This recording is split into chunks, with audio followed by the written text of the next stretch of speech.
Fala galera, sejam bem-vindos a mais um episódio de Chimarrão com Visão. Hoje, o nosso episódio, eu quero te começar com uma pergunta. Com quantos meses você nasceu? Você sabe com quantos meses você nasceu?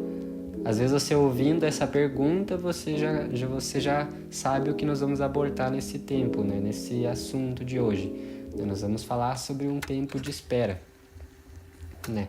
Sabe que a geração que nós estamos vivendo é a famosa geração do fast food. O que é isso? É a geração que quer tudo para ontem, né? Você compra uma roupa na Shopee, no Mercado Livre, em algumas lojas e demora muito tempo para chegar.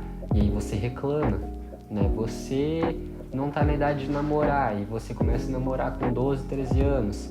E aí você se frustra. Por quê? Porque não é o tempo de Deus para sua vida. E vamos ver o que a Bíblia diz sobre isso? A Bíblia fala lá em Eclesiastes, capítulo 3, versículo 1, diz assim: tudo tem o seu tempo determinado, e há tempo para todo o propósito debaixo do céu. Então a Bíblia fala que há um tempo para você ter várias coisas na sua vida. Há um tempo para ter tudo na sua vida. Há um tempo para todas as coisas também na sua vida. Se você for continuar lendo Eclesiastes capítulo 3, do versículo 2 ao versículo 8, você vai ver que Eclesiastes, o autor de Eclesiastes, começa a abordar vários assuntos que há um tempo. Por exemplo, vamos ler o versículo 4. O versículo 4 fala: há um tempo de chorar e tempo de rir, tempo de prantear e tempo de saltar de alegria. Ou seja, há um tempo de luto, há um tempo de você gritar, não é verdade? Há um tempo de você ir para uma casa de luto e há um tempo para você ir para uma casa de festa. É isso que Eclesiastes quer dizer, que há um tempo para todas as coisas, né? Várias coisas vão acontecer na sua vida, mas há um tempo certo para cada coisa acontecer, não é verdade? E o versículo 9 diz assim, o versículo 9 de Eclesiastes diz assim, vou ler em outra versão: o que ganha o trabalhador com seu esforço? Né? O que você ganha fazendo as coisas no tempo errado? Em outras palavras, você não ganha nada, muito pelo contrário, você perde. Você sabia que quando você faz as coisas no tempo errado, você perde, você se frustra, você se magoa, você se deixa levar e você, às vezes, perde a sua vida fazendo coisas no tempo errado. Você sabia disso?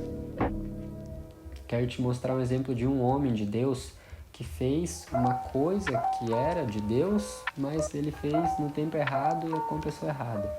Eu quero te contar a história de Abraão e Sara. Deus prometeu para Abraão que ele ia ser pai de multidões, não é verdade? Mas ele fez essa promessa que ele ia ter um filho com a Sara, não é verdade? Mas Sara era o quê? Era estéril. Como é que ele ia cumprir essa promessa? Então o que ele pensou? Mas, deixa eu dizer, há um tempo para isso, você vai entender. Há um tempo para a promessa se cumprir. E ele pensou, bom, minha mulher é estéril, não tem o que fazer. A gente tentou, não vai, porque ela é estéril. Então, o que eles pensaram? Sara pensou, tá, então deita com a minha empregada, Agar, deita com ela. E você vai ter um filho e a promessa vai se cumprir na tua vida. E ele fez isso mesmo, ele se deitou com a empregada e teve um filho chamado Ismael. Ismael quer dizer o filho do esforço próprio, né? Quer dizer que não é promessa de Deus, é uma coisa que você faz com o seu próprio braço, e coisas que você faz com o seu próprio esforço não provém de Deus, porque não é assim que Deus te chamou para fazer coisas. Ele te chamou para fazer coisas no descanso.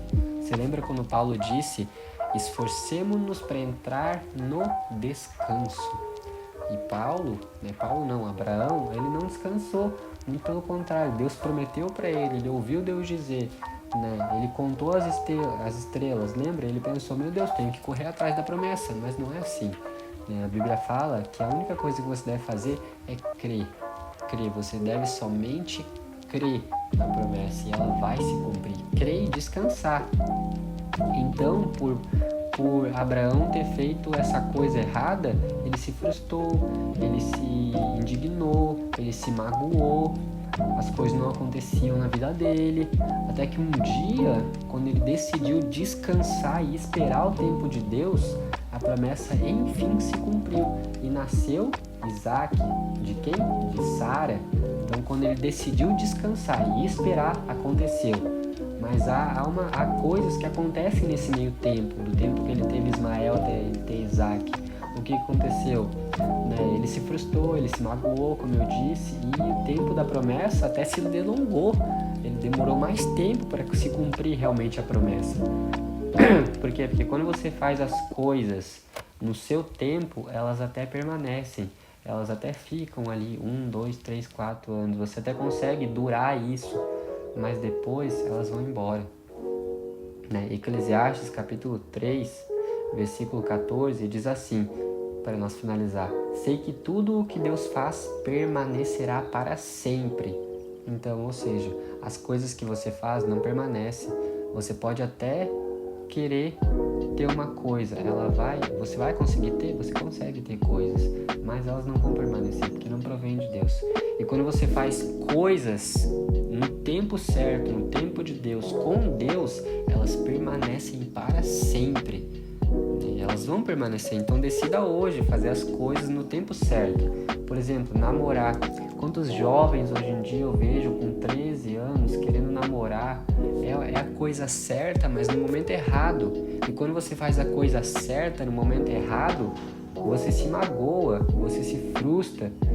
Por quê? Porque não é o tempo de Deus para você fazer isso, né? Então decida hoje, talvez romper com coisas que estão te aprisionando, com coisas que você está fazendo que são de Deus, mas no momento errado. Decida hoje romper com isso e esperar o tempo de Deus. E se você está esperando, permaneça, porque Deus vai honrar você lá na frente. A promessa de Deus, você vai ver que ela vai ser com um grande júbilo, grande alegria. Amém? Então, decida esperar e as coisas de Deus, elas vão permanecer na sua vida. Os frutos de Deus permanecem quando você decide esperar. Amém? Então, que Deus te abençoe e nos vemos na próxima semana.